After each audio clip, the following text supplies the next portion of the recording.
Hey, this is Ego and Vice. This is episode 20. How about that? You've got a real attitude problem, McFly. You're a slacker.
Hey all, it's Mike, your humble host for Ego and Vice. As always, nice to have you back. This is episode 20. Fuck, can you believe it? Fuck, can't believe it. Got this far. Chris Landry was on the show, I don't know, 8 episodes ago or something like that. And he wanted to come back and interview me. And I said, yeah, man, we'll do that for episode 20. But I think I'm going to push that to 25 because I got a bunch of guests lined up. I've been actually making plans and actually calling people ahead of time, not just the day before, calling my friends like the day before saying, hey, man, you want to be on this thing? I've actually planned ahead probably about a month and a half. So 25 might not even work. Maybe we'll aim for 30 because they're just kind of rolling off. When you do like 4 a month, it's like they go by pretty quick. You know, so yeah, I got lots of good stuff coming up. Trying to plan, get this kind of this thing kind of worked out and scheduled. And I'm starting to get people who want to come on, whereas I used to have to bug people and beg people and whatever. I'm starting to get people that actually are excited to be on the show. So on the podcast, I should say. It's not a show. It's not like we're on ABC or anything like that. Yeah, so I'll announce those guests as the time goes on. What's been happening with me? Haven't done anything after the last Goat show. What was that? The Motorhead show? Yeah, after the Motorhead show, we decided to take a break, take a couple weeks off, and just chill out. You know what I mean? Because we were going pretty heavy with our own shows, and we had the Motorhead thing to get kind of prepared for. And it was a lot of fun, but after that you get kind of burnt out, and I've enjoyed the time off. I've had enough time to actually sit and start writing some songs because I was going through this fucking grinding to a halt fucking writer's block for, God, it must have been about 6 months. Everything I wrote was just a flaming pile of fucking horse shit.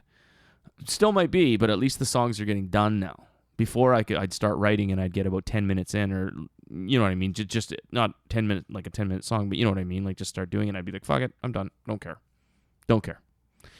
Everything sounds like shit, so I'm not going to do it. So I actually got some ideas down, and I'm writing for the next Goat record. That's what I'm trying to do. I actually got some ideas down, and I probably have about 4 new songs demoed by myself. You know what I mean? I still have to bring them to the band and see how they work. But one thing Goat is good with, since we've been together for 7 years, is putting an idea from paper to stage, I suppose, if you want to use it that way. Because we all know exactly what we're doing. We know what we want to sound like. We're not trying to reinvent the wheel or anything like that, but as long as we're all having fun. So I'm looking forward to bringing these songs into the band and banging them out. I sent a couple of acoustic demos to Paulie, and he liked them. So cool, man. We're gonna work that out. Gonna start jamming tomorrow again because we have a gig on February 23rd with the Riptides. And yeah, it's gonna be cool. We're gonna try and bring in some old songs that we okay. Here's the thing. Goat has 5 full records of material. plus stuff that never got recorded. So we probably have about fucking, God, it must be 60 songs. When you play in a punk rock band and you get on a bill with maybe 2, 3, 4, maybe even 4 bands, you only have a 30-minute time slot. You know what I mean? So you're only going to play like 10 songs at a time, maybe. So we got kind of stuck when you have show after show after show. You kind of get used to just you get a set which you're comfortable with, because we try and put on like not a performance, not like fucking Fan of the Opera, but we don't just go up there and just song. We try to link them together and make it kind of like a big show, right? So we got kind of pocketed or painted ourselves into a corner by the booking that we were doing, that we were playing. Like, we didn't have a lot of time in between shows to actually work out a new set and stuff like that. So we've had about 3 weeks to actually, we were going to have about 3 weeks to actually work on that. And what I was talking about is that back catalog of songs. That 10-song set that we would play would always be kind of the same set, right? The same songs that you're comfortable with.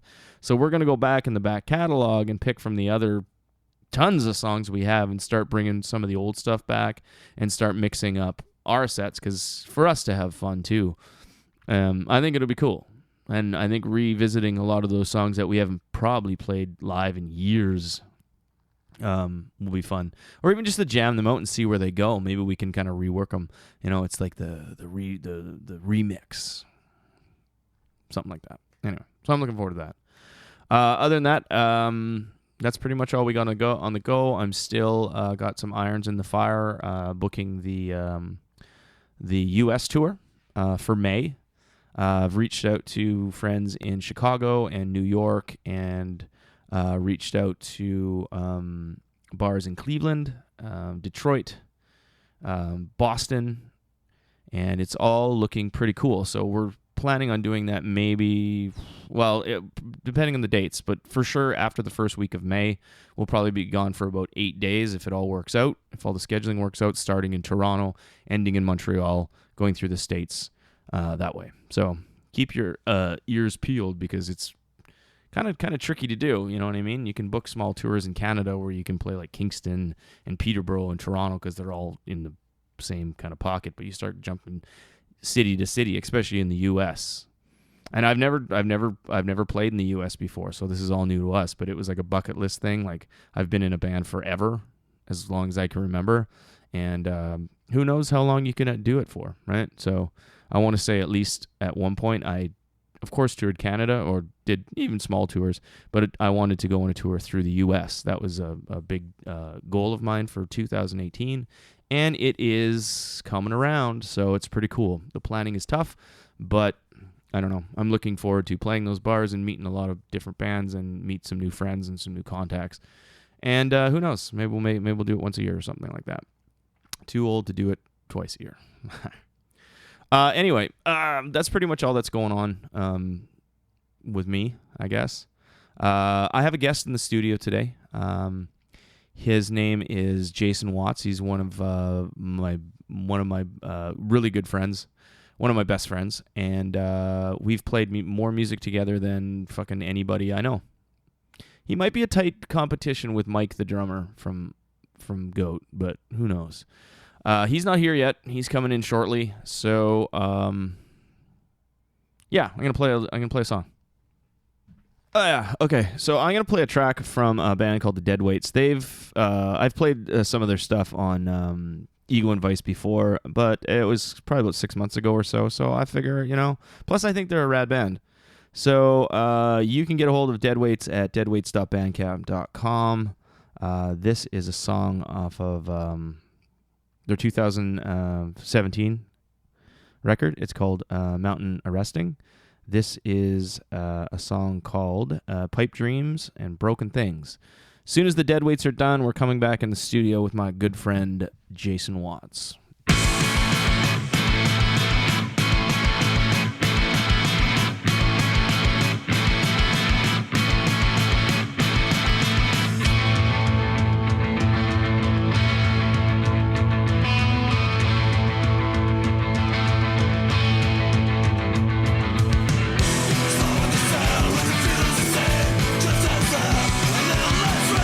Sometimes they really show our rage.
So that was a song called Pipe Dreams and Broken Things by a local band called Deadweights.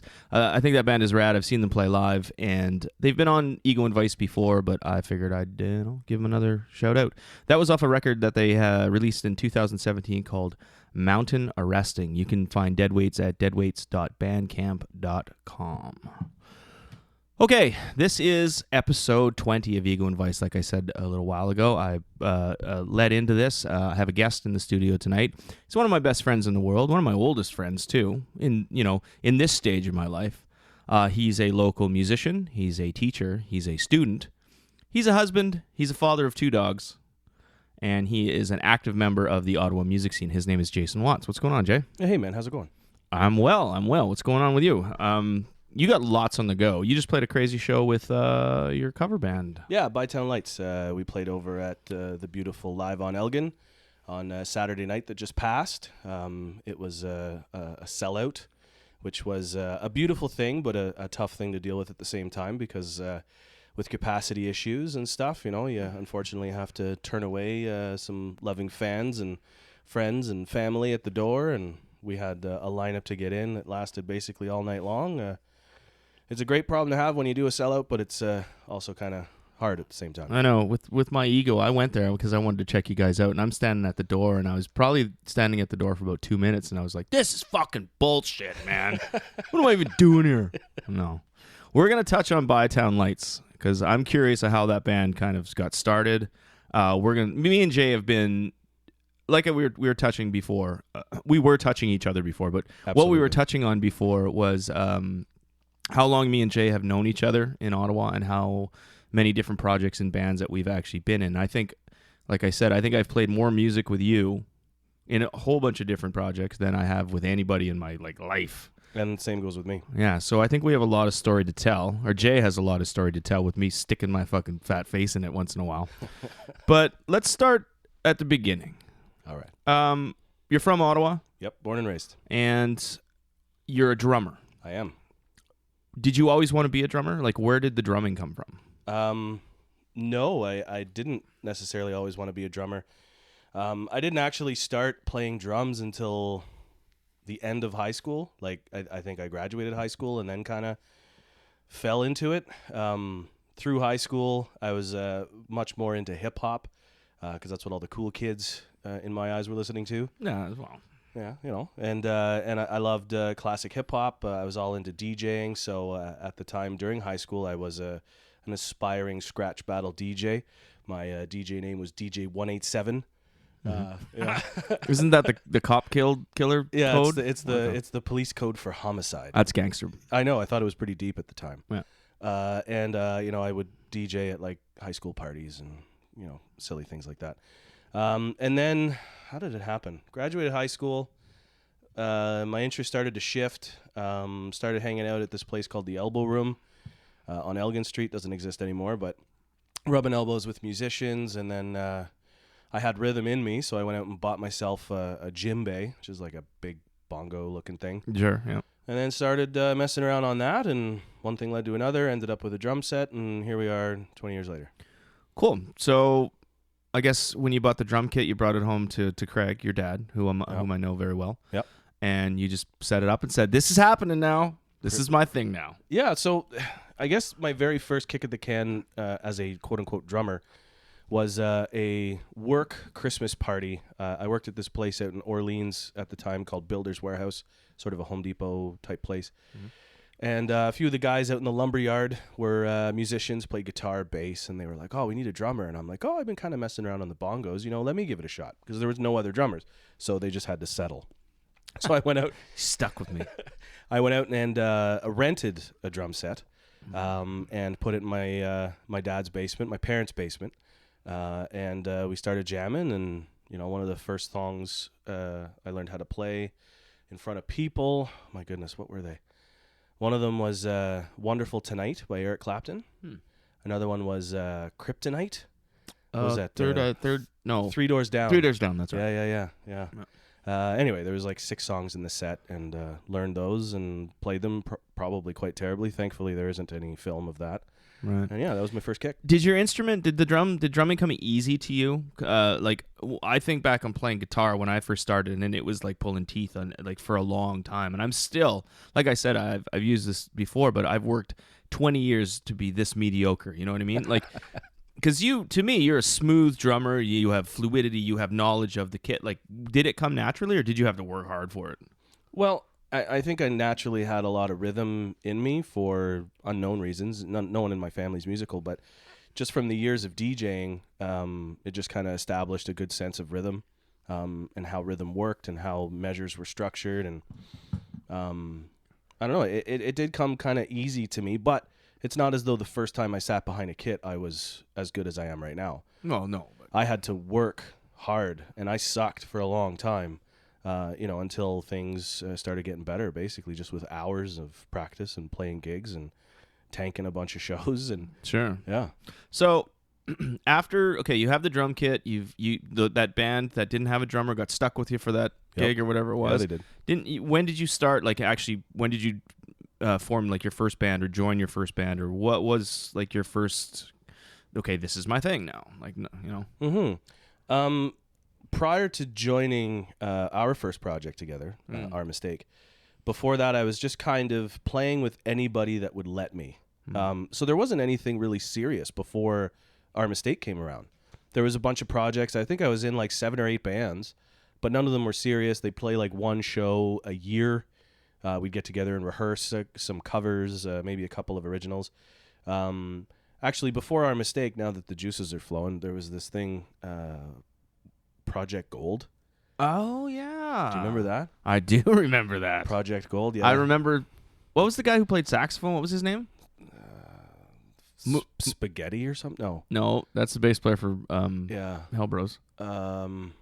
Anyway. Yeah, the phenomenal sax player. Just his name is escaping me. He had like green hair, I think. Moose or anyway. So proceed. Sorry. Yeah, Project Gold.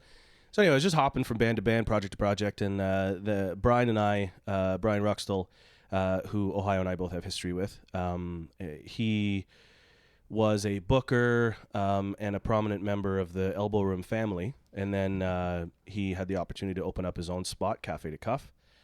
So being friends with Brian, I ended up kind of going over there, and through that place, Brian and some friends of his formed a group called Project Gold. Nothing really serious came out of it. Some pretty cool music. So I think I was DJing in that band. I think I was like a scratch DJ in that band. I think you were. I think I saw that band actually at Barrymore's once. Maybe, yeah. You know, it was very sort of jam band Linkin Park sort of Limp Bizkit flavor with like a bit of Incubus thrown in. Now, I'm combing the back of my brain, which is full of gunk and black stuff. But weren't you in a band called like Chicanery or something like that? Yeah, a cover duo, Chicane. Me and a guy who's still doing it. He's still doing the acoustic cover thing. He's into it, you know, every weekend. His name's James Hawley. Him and I jammed together. There was Project Gold. Sort of at the tail end of high school in my DJ days, there was this band called Stumble, where I was the DJ. Oh, I remember that band. I remember the name. Yeah, Stumble. What about you were in the Junkyard thing too? Yeah, that was another one of those moments where I was just kind of hopping around. I'll remember these things for Jay over the course of the interview. Yeah, hopping around with any group that would let me. I was with the Junkyard Symphony for a bit of time. I didn't do any of the like school shows. He does a ton of like elementary school shows, which are super cool. Yeah. Kids love it. But at the time that I was in the band, he was playing a lot of bigger venues like Barrymore's. And I remember going on tour, just shooting up the 401 and playing a gig in Guelph with the Junkyard Symphony at Guelph University during the SARS crisis. Oh, Jesus. Yeah, and I was just so scared. I didn't even want to drive through Toronto. I wanted to hold my breath the whole time we were driving past Toronto because I was afraid I was going to catch SARS. I'm going to get the SARS. The SARS. I was terrified. That's funny. Yeah, so yeah, you know, as you kind of start to think back and recall, it's amazing how many dots there are to the journey, you know? Well, yeah, just how often do you sit back and actually think about this shit, right? I've never really I've never sat back and taken stock of all the different projects. Sit tight, sir, because I got a roller coaster for you. Anyway, so as we're getting closer to when we met, we've touched on some of your history, and we don't have to kick the shit out of the early stuff by any means. You said Brian was working at the Elbow Room, and then somehow along the lines, and I don't know that history, and that's his story to tell unless you know it, he ended up at Cafe de Cuff, which is a bar on Rideau Street, where he was the sound guy on at that bar.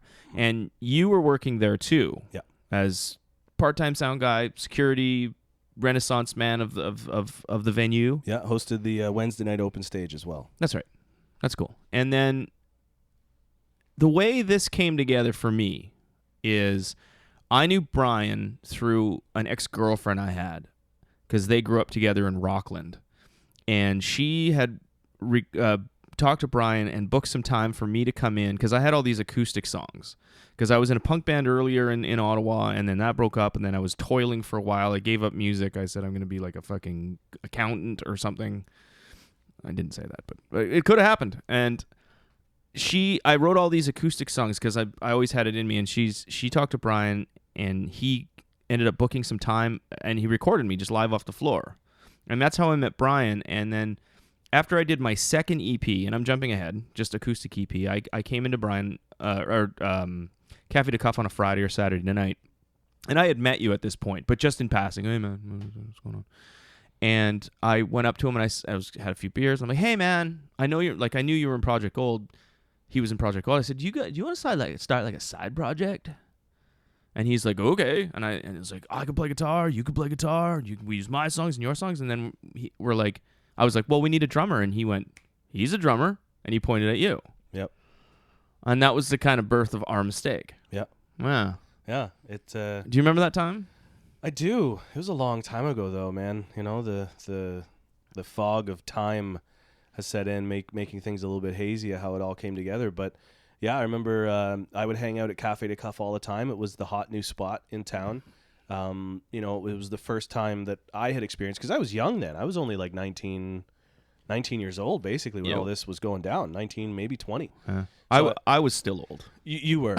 Yes, you were. Yeah. And anyway, so all this was new to me, but going to the Elbow Room, you know, it was always a great time there, always full. I mean, the room was the size of a walk-in closet, but it was always full, hence the name Elbow Room. And everybody had a great time. But then when Brian went over and opened up Cafe de Cuff, it was just like the hot new spot. Like, I remember the open stages were packed, and not just packed with musicians, but packed with people coming out to hear live music. And it was packed for months, not just the first night or two, you know, like it was packed for months. Mm-hmm. And they would get like some pretty big name acts that would get in there and play, you know, and being in an intimate venue, and the sound in there at the time was fantastic, and the venue looked super cool. And I think when it first opened, you could still smoke in bars. Yeah, absolutely you could. I remember. So that was glorious. Cafe de Cuff, to anyone who listens to this, it's who's been to Cafe de Cuff now. Cafe de Cuff now and Cafe de Cuff when it first opened is two completely different places. Completely different places. Yeah, it's a cool place to go now. It's kind of a dive bar now where you go in and you can play your punk rock songs or your rock show and stuff like that. It's kind of cold and whatever. I'm not talking shit about the venue. I'm not talking shit about anything. I'm just telling it the way I know it and remember it. I got more wrinkles in my face now than I did 15 years ago. Yeah. But I remember when that place first opened, it was like had seats and booths, and it was shiny and new, and you could order food, and you could sit and you can eat, and it was just like this kind of loungy, kind of cool little room and stuff like that. And it was great. Yeah, it's amazing how that changed. So anyway, Our Mistake started. It was the three of us. I can't remember. Maybe you can. I can't remember when we started jamming, but we actually started jamming at Cafe de Cuff. Yeah, that was our rehearsal space, which was pretty rad. And all you kids who play Cafe de Cuff nowadays, look at us old guys and say, "This used to be our jam spot." Okay, yeah, we would tear that place up through one rehearsal. The carnage left behind. Oh my god! So, do you remember if we jammed at all? Like just the three of us? We must have. And then we were looking for a bass player, and we brought in. Yeah, I think we jammed, informally, maybe once, just to get an idea of some sounds. Mm-hmm. And then I think we pretty much opened up the spot for a bass player like right away. Right. Now I don't remember who had the connection to Rodney Nelson. Brian knew him from somewhere.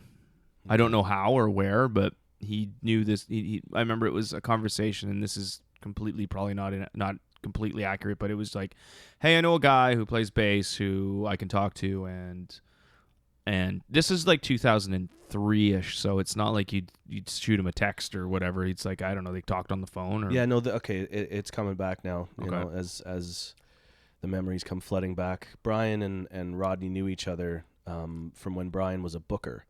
Because I remember Rodney played in a band. I think they were The called Haunting. The Haunting. Yes. Yeah. yeah. The Haunting. the So- goth band. Yeah. So Brian and Rodney had crossed paths musically Mm-hmm. a couple of times in the past. Yeah, that makes sense. And I remember we were sitting at the Cuff, and I remember I had never met him, and he said, yeah, he's a good dude. And he showed up at one of the band practices, and we're like, okay. And you get an image in your brain of somebody, and this is just my memory. I'm waiting for this, like, well, they're bass players, right? They're all kind of weird. Yeah. I'm waiting for this, like, little scrawny kind of guy, and this big guy Yeah. had to been. Rodney's a big dude. He's got to Yeah. be about 6-something, maybe 200 and something pounds. He enjoys a cheeseburger here. Big dude walks in. He's like, hey, what's up? I'm like, okay, cool, man. So that was the band. That's when Our Mistake started. Was he wearing the orange pants that day? I can't remember. It's don't all it's all an orange blur, actually. It is, yeah, a Did he little bit. ever not wear those pants? I don't know. They were great pants.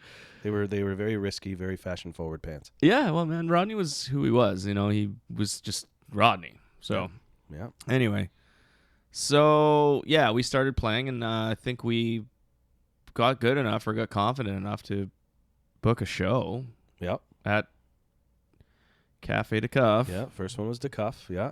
I remember that show very well. I remember one specific moment of that show very well. Yeah. That moment involves you. I don't know if you remember that moment. Is that when I fell down on stage? Yeah.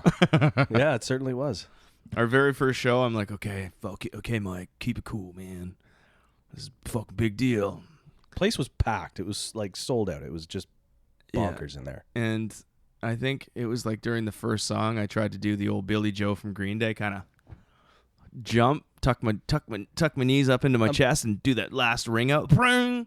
Came down on top of the monitor, went ass over tea kettle over the monitor, and yeah. So, I could have sworn that you did the like rock star jump to land on the beat, and you ended up landing on like a rat's nest of cables, and then the cables just rolled out from under your feet like a banana peel in a cartoon. Yeah, that's fair. I never did. You know, it's been like fucking 15 years. I've never really have perfected that jump.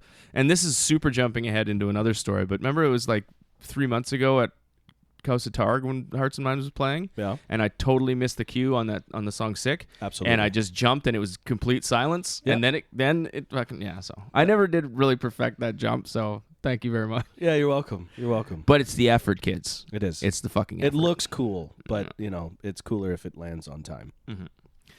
So Our Mistake kept going, and Our Mistake was together for quite a while. Yep. Can you recall some of your some good Our Mistake stories, or what it was like at that time for you to be a drummer who had always kind of jumped around looking for something, and then all of a sudden had this established band for you?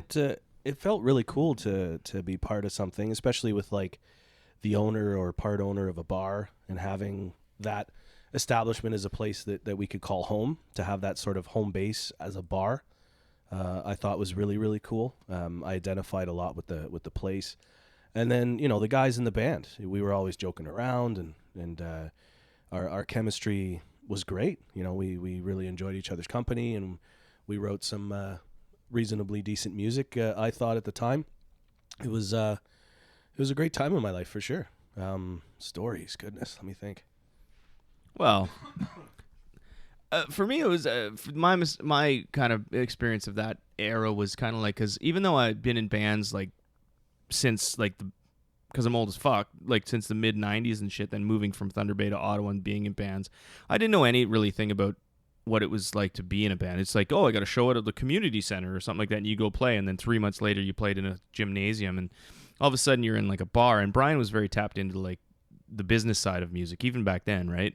So he was the one who said, and I still use a lot of his advice or his techniques, or I don't know if you call them techniques, but today, you know what I mean? So Yeah. I learned a lot from that era. Same where here. we were actually playing bars, and we were using some strategy or some good business Yep.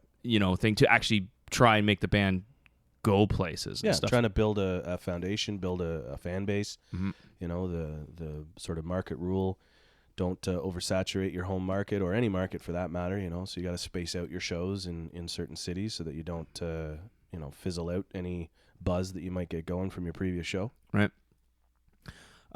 We did some Ottawa stuff. I think we did some, maybe this was later on, but I think we did some Toronto stuff. Yeah. But we also, in that era, we recorded 2 CDs or 2 records. Yep, 2 full-length records, yeah. Yeah. One was the Black and White record, which was recorded up at Skylark Park back when it was called French Kiss Studios in Pembroke with our good pal, Jordan. Mr. Jay-Z, Jordan Zadarozny.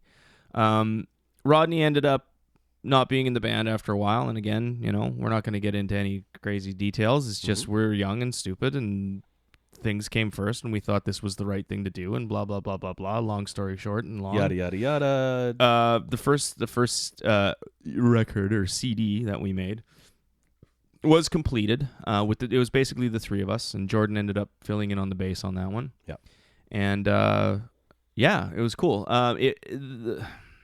I think the first part of that was basically like the first idea of which will lead into a different story here of our mistake. The first CD or the first chunk of music was like, because Brian had a whole bunch of acoustic songs and I had a bunch of acoustic songs, and we kind of mashed them together to make this Black and White CD. Yeah, we were going for like some edgier version of Blue Rodeo.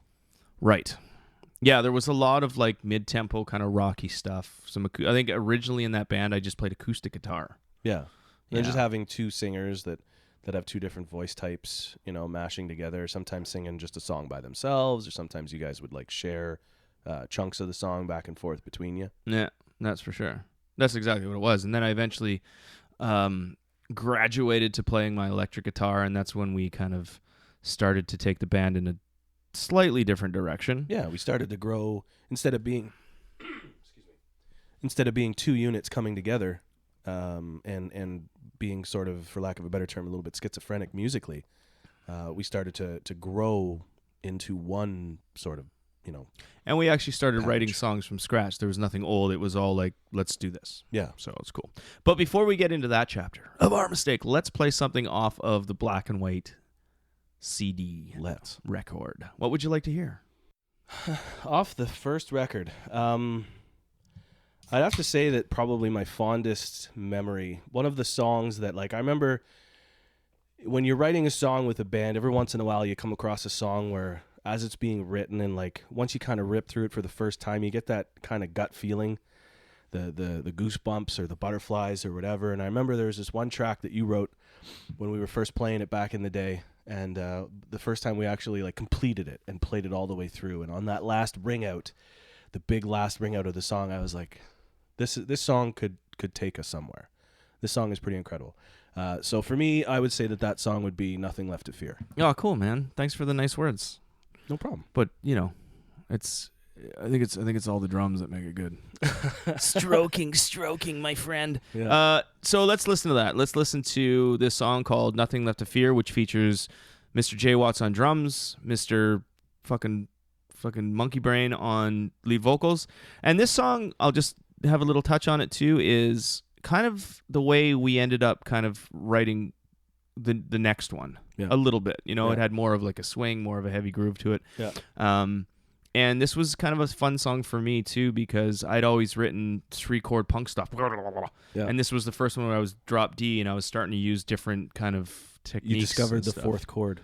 Yeah, fuck. Who knew, man? Yeah, there's a 4th chord, ladies and gentlemen, and Cool. you found it. Yeah. So this is a song called Nothing Left to Fear. It's off of the Armistice record, the Black and White record. I don't fucking whatever. Here it is.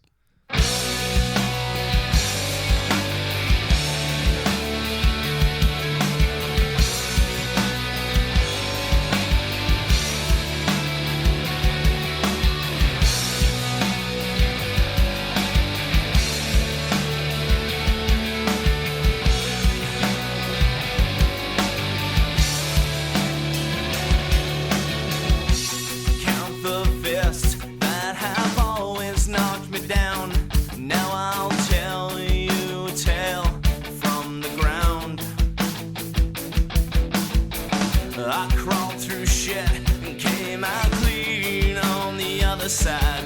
Felt like I died inside, but I survived.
So that was Nothing Left to Fear, a song I wrote, God, must have been 15 years ago, I think. Easily. Yeah, and I don't know. Like I said, the first Our Mistake record was very... What we just talked about. Listen back to what we just fucking said. So we moved on to the next phase, what we also talked about, where we wanted to kind of write from scratch and start building songs that weren't around forever. And I think we did a pretty good job. What do you remember from the writing process of that? Well, the writing process that worked is that, from week to week, you and Brian, being both sort of lead vocalists, would take turns kind of coming forward with an idea, whether it be just sort of maybe it would turn out to be a chorus with some words, or sometimes you'd come in with almost a fully crafted song, but they were new.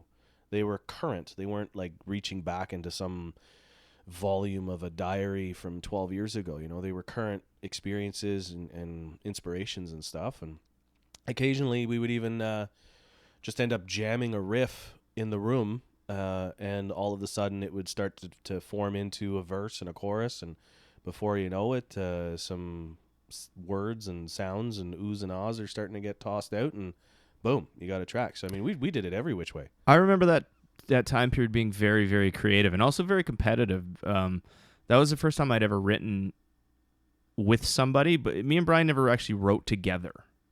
It was just like he would bring in a song and I'd be like, fuck, that's good. Yeah. And then I'd go home and I'd be like, I have to make a good one too. Yeah. So I would just sit there and I had just this competitive kind of like, okay, I'm going to try on this. And then I'd bring in a song, but for some reason they were just all, I don't remember a lot of like throwaways from that time period either. It's like everything that came in kind of got used and kind of flourished and stuff. Yeah, it did. And it got to the point when we ended up releasing our second one called Sleeping with the Kill Squad. There's songs that didn't even make it. Like we had leftovers. Yeah, we did. Which some of them were staples of the live show, like the song like Situations. Yep. Is that what it's called? Situations, yeah. Situations Killing Me. I don't know. Brackets Killing and Me. And then maybe not a staple of the live show, but just a song that was kicking around for a long time was the Blue Collar Poetry. Beautiful song, man. Yeah, and song. Just like we had so much. That song brought tears to my eyes, man. Yeah. It was a beautiful song. It probably wouldn't now if you listen to it. Yeah, I was an emotional. But at the time, it was fucking deep, bud. I was a delicate flower back then. But I remember, but at this point, we ended up getting a new bass player too. Yep. Yeah, we did. And his name was Adam. It was. And I think we got him off the internet. Not internet. He answered an ad. We hung up at Steve's Music. So this was like pre-internet. Well, I think the internet was around, but Yeah. no, it wasn't like it was today, Yeah, right? There wasn't a spot for that. But I remember we made a flyer, and it was either Songbird Music on Gladstone or it was Steve's Music, and we did the whole thing looking for bass player, and we did the little dangly numbers at the bottom. Yeah, the little octopus fingers at the bottom. And I think it was Brian's number, and he called Brian, and somehow they hooked up, and we said we should go meet this guy, and I think we went and had a beer with him. Yeah, at the Blackburn Arms. Yeah, right. Yep. And then he came in, and he's stuck around for a few years anyway. He was a good dude. Me and Adam, on a personal level, never, like at first we kind of hit it off. We didn't know each other, but then we had kind of like an oil and water kind of a relationship.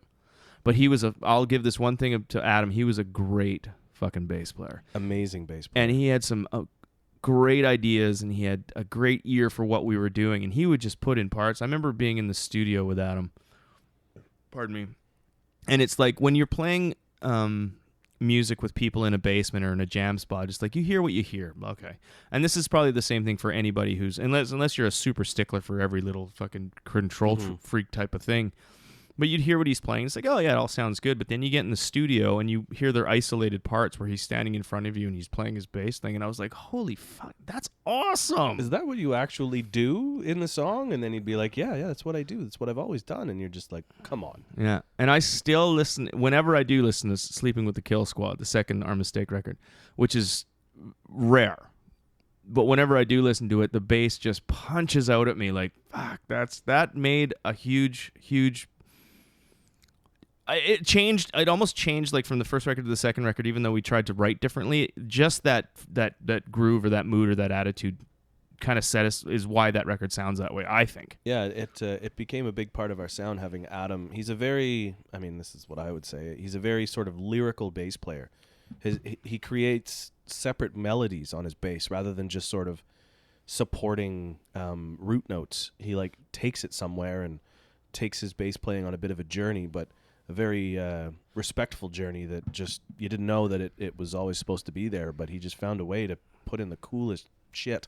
Yeah. Stuff like if you ever listen to it, as everyone who's listening to this podcast right now, check your mailbox. Everybody gets a copy. Check under your seat. All 11 of you. Yeah, right. But anyway, just saying, if you ever happen to hear it for some fucking strange cosmic reason, and this is kind of hard for me. Well, it's easy for me to say now, but it's kind of, I never would have said this in early in the day, but listen to the bass because it's excellent. Not that the art, like what you did or what Brian did or whatever, the writing wasn't, but that bass playing was just, It was exceptional. It was. You and Adam, you guys got along well. Yeah, absolutely. He was a good guy. Him and I definitely sat well together in the pocket. He would connect well with my playing, and as a rhythm section, the drummer and the bass player, they have to get along. They don't have to be best friends or brothers or anything like that, but just musically they have to kind of anticipate where the other one is going. And Adam and I thought were always really good at that. Right. The pocket. I didn't know what the pocket was until our mistake. I just figured plug in and play, and as long as you don't fall off the stage, you're good. Yeah. Yeah. With me and Adam, I think it was, maybe I'm a hard guy to know. I don't know. I was pretty close to Rodney, the first bass player, and then shit kind of went down with that. And then when Adam came in, and I'll admit, I kind of hazed him a bit. I gave him a hard time. Yeah, it didn't make it easy for him, but just because that's fine. You're younger, and you kind of have a bit of an ego.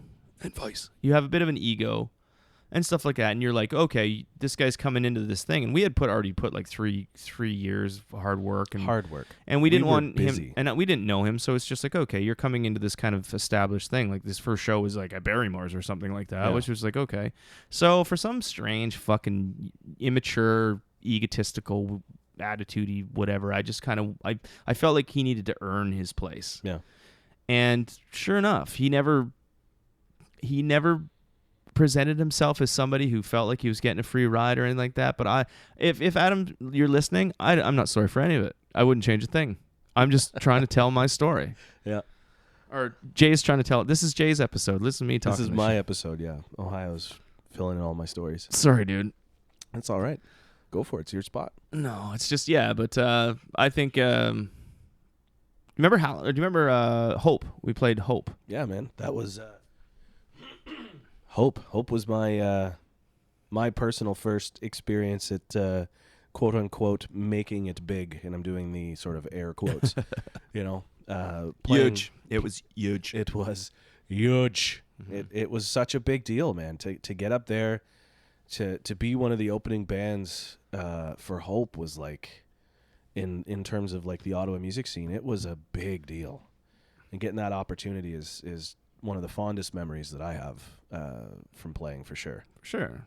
Laura Andrews, our good friend Laura, she's been a staple in pretty much all of our musical endeavors, but she was a huge supporter of our mistake and of all local music for that matter. Mm-hmm. And she definitely helped bring us along on a pretty cool ride for a few years there. She's also the silent money partner of Southwood Studios, where this show takes place. That is true. But don't tell anybody. We took the band into Halifax, which we've always talked about as friends. As just we were asked because the Hope Fest did a show in Halifax, and we were asked, "You guys want to do that?" And we're like, okay, of course. So we ended up loading up a cube van, and I think we had to take down a whole bunch of Hope like volleyball nets and shit.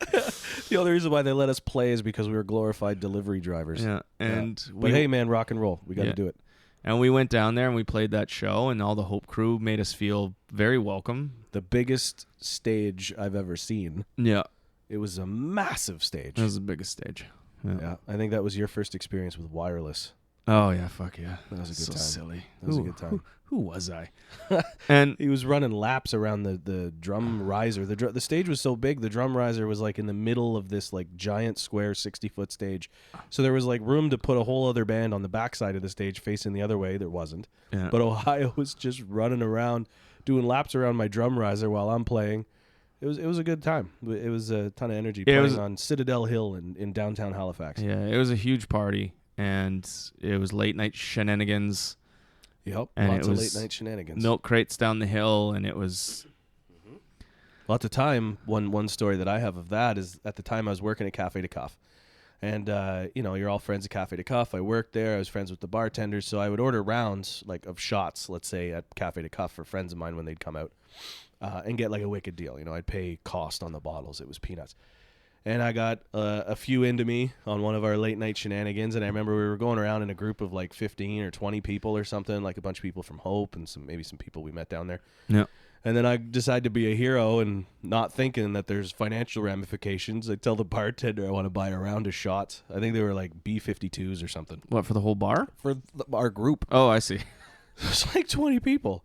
And so they pour the shots and I'm feeling like a big deal and take the shots. And I don't know, 20 minutes later, we're looking to bring the show to the next bar. And the bartender brings me my bill and it's like, I don't know, $300 or something. Oh no. And I'm like, there goes all my spending money for the like entire 4 or 5 days. Like I've got no money left, and this is like night one. So it was an unfortunate situation. We're totally skewing the timeline too, because this is when Rodney was still in the band. Rodney was in the band. This was first record territory. Okay, very good. Yeah. So, anyway, in our friend group, we always look back on that trip and we always bring it up because so many people were involved that we're all still friends with crew. We all still kind of know each other. Yep. So it was a huge thing for us, and it was a lot of fun. And regardless of the music, if I look back on that as something we did as friends, you know what I mean? I always remember that. Doesn't matter. Getting back to our mistake though, or to Sleeping with the Kill Squad, the second record, we were kind of getting towards the end though. Yep. Of that band. We played a bunch of shows in Toronto. We had a showcase gig for, I think it was the Agency Group. Yep. At the Rivoli. Yep. In TO, where we had to play, I think our stage time was like 20 minutes. Yeah. 20 minutes total. Tear down, set up. Yeah. And music all within that 20-minute bracket. Yeah. Get out. It was ridiculous. I think we played about 3 songs. If that. I think we got through like halfway through the third one and they pulled out the red and white striped hook. The big hook They just came pulled up. us off stage. Yeah, something like that. It was part of a big showcase festival or something. I don't remember. Yeah. And We went to Canadian Music Week. oh yeah, right. We did that. We got a hotel. I think that was the first time I tried pho. Awesome. Yeah, it was a good time. Learned all kinds of stuff. Did all the seminars. Mhm. Saw a bunch of cool rock shows. Went and saw Edwin as like a bartender. Hmm. I forget what was the name of that club, like Tattoo Parlor or something. Anyway. No idea. At this point, we had accomplished a lot, but there were some issues within the band. Me and Adam, like I said, weren't getting along. Yeah. Brian was starting to want to do other things. Yep. And he's, like I said, he's always been kind of business. He's a great performer. He's a great musician, but his brain is more on the creative side and the business side of it. So I'm not speaking for him. This is just my story or our story. Yeah, with just my memory. And he was it felt like he was kind of starting to put one foot out the door, and there was kind of some tension in between the band. And then I remember we didn't jam for a while, and then we ended up sitting down at Laura's old place because Laura Andrews was our manager at the time. Yep. And we had our meeting, Mm-hmm. and that was the end of that. It was the week after Canadian Music Week. Okay. As I remember it anyway, it was like a week or two after Canadian Music Week. We had fairly recently just picked up all the boxes of Sleeping with the Kill Squad. It was fresh, yeah. It was It was something fresh. like that. Yeah. Like the boxes still felt like freshly wrapped cellophane. I still have 2 full boxes in my back room, yeah. Yeah, exactly. So, ladies and gentlemen, just mail in to Ego and Vice, and you'll Yeah. get your very own copy of Sleeping with the Kill Squad. You will. Everyone gets a copy. The sort of unfortunate thing, I guess, is that, in my opinion, there's a lot of really great music on that record. And if our batteries were sort of recharged, and if we had the same sort of get up and go as we did off the first record, I think that Sleeping with the Kill Squad, could have helped us get to the sort of next level, of being quote unquote a little bit more serious. Yeah, if like I said, in that creative process, which we had touched on earlier, if we had carried that out and we didn't let other things get in the way, but it's band, it's life, shit happens, right? Yep, it is what it is. But it's curious to wonder if we would have kept riding that wave. And a bunch of years later, we tried to write a next one. Me and Brian did it, and then you came in and did drums, and Brian didn't want to use real drums, so we replaced your drums with some thanks for that fucking electronic drums. But that was no, awesome. I'm not blaming Brian for that, because I was just like, whatever, dude, yeah, fine. And those songs were okay, but they didn't, like I said, they weren't from that. It wasn't the 4 guys in the room. No, it was like 2 guys sitting in front of a computer kind of making this thing, and you listen to them, they're kind of lifeless. They don't have the same energy, they don't have anything. But hey, man, it's out there. I still have that somewhere too, but no one's ever going to hear that one just because it's not worth it. Yeah. But I remember sitting at that meeting, the last meeting, and it was just, I remember there was like a hope of like, okay, we can pull this together. But then me and Adam were at such odds, and I remember just looking at him going, I never want to see your fucking face again. I never want to play music with you again, and blah, blah, blah. And I'm pretty sure you said that to his face. I did. I said it right to his face. Yeah. And that was probably, I think I saw him out at the bar a couple more times over the last fucking 10 years, and he just kind of looks at me and goes, it's gone. But what do you have to say? Yeah. So that was the end of Armsteak. That was it. Yeah. Turn the page. What did you do after that? How did you feel in that? Where were you? I knew where I was. I was ready to kind of like get away from it and stuff. But how were you feeling at that point? Well, that, like I said, Our Mistake was my first sort of really serious project. So seeing it slowly kind of fizzle out and die was tough. It was hard for me.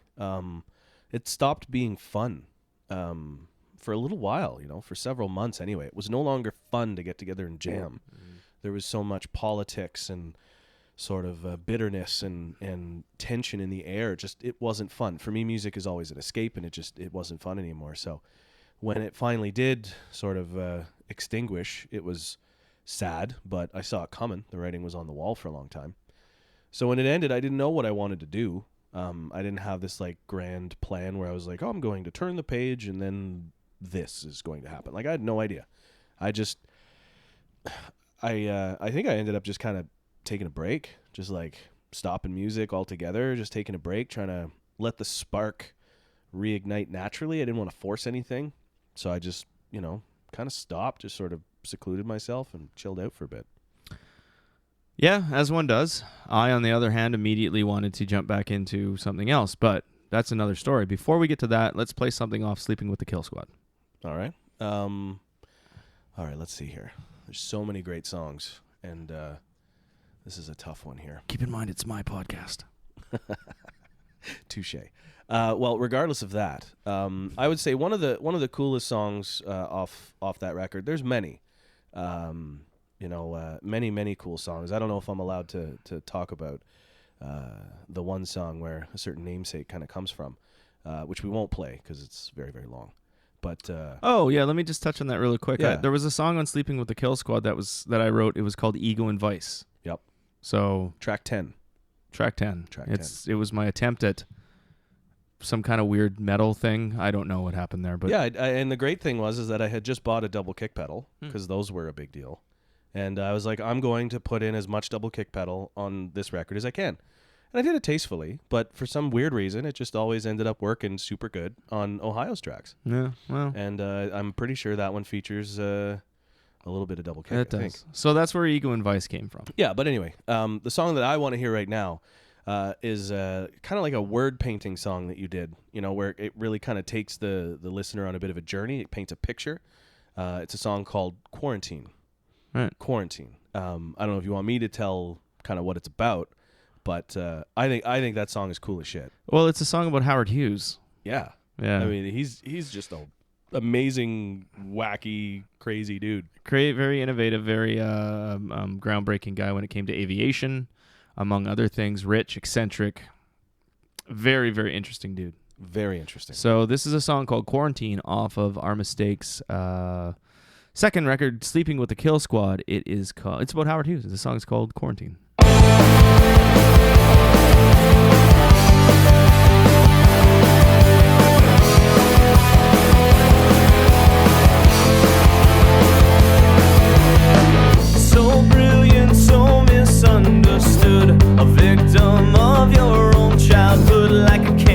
fire in your blood. You can't escape.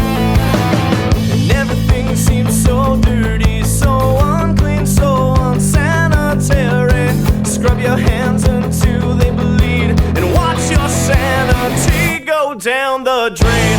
They all know your name. They don't know your pain. Rip your life apart and try and expose things they can't explain. Fingers point and whisper skies where the future's way too far. You don't shake their hands. How dare they judge the way you are? Someday they'll see that you are not doing well. In hell, he's eccentric, can't you tell? Now you're flying blind. Can someone take the wheel? Revolutionize the way we live. The skies will rain your name and give a method to the madness that you built. But where were they when you are doing harm? Breaking needles clean off in your arm. Methamphetamines and morphine. Sin City has never been the same. They all know your name. They don't know your pain. Rip your life apart and try and expose things they can't explain. Fingers point and whisper skies where the future's way too far. You don't shake their hands. How dare they judge the way you are? Someday they'll see that you are not doing well. In hell, he's eccentric, can't you tell? Now you're flying blind. Can someone take the wheel?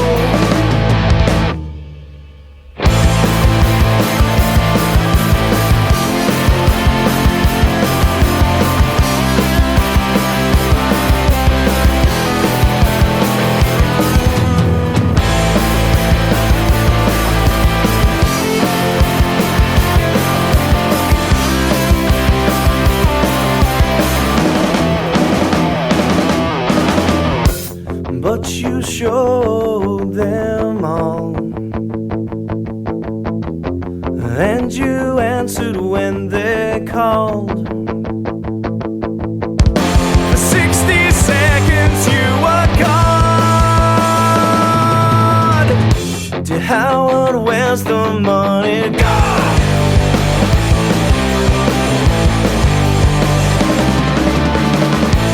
They all know your name. They don't know your pain. Rip your life apart and try and expose things they can't explain. Fingers point and whisper skies where the future's way too far. You don't shake their hands. How dare they judge you for the way you are?